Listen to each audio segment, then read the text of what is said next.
Well, it's a compromise to avoid another government shutdown because what the Democrats said is, okay, we'll give you the guarantee that the military will not be shut down, whatever happens with the budget. And remember that the Trump administration still has not presented a final budget after more than a year in office.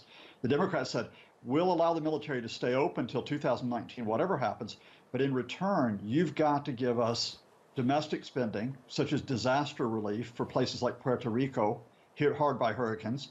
You've got to give us an extension in children's health insurance affecting 9 million children.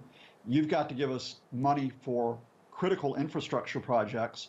In other words, all these domestic programs that Trump has been threatening to slash only a few weeks ago, now the Democrats have turned the tables around and said, all right, you've got to fund the domestic spending, but the Republicans can say, hey, that's no problem because at least we have a strong military. And White House spokeswoman Sanders praised the Senate bill, saying, we're certainly happy with the way it's moving. Do you think it's looking like a happy future, though? What will it mean for the U.S. economy in the long term?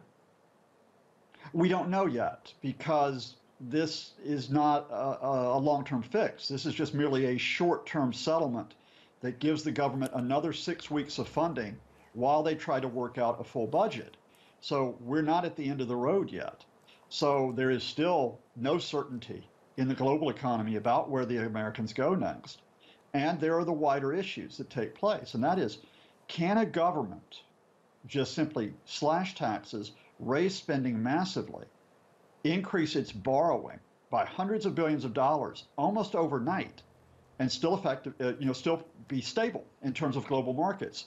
As long as the global economy is growing, I think the shock can be absorbed. But if we have a slowdown in the global economy, the U.S. is now dangerously exposed in terms of the possibility of another recession brought on by this large federal government deficit. And we're talking about the Republicans, the Democrats, but how do the ordinary American people feel about this?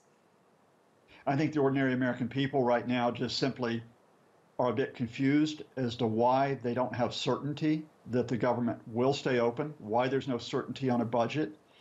I think they're a little bit confused about the entire approach by the Trump administration, which hasn't really governed effectively. I think they're confused about what happens with related issues like immigration.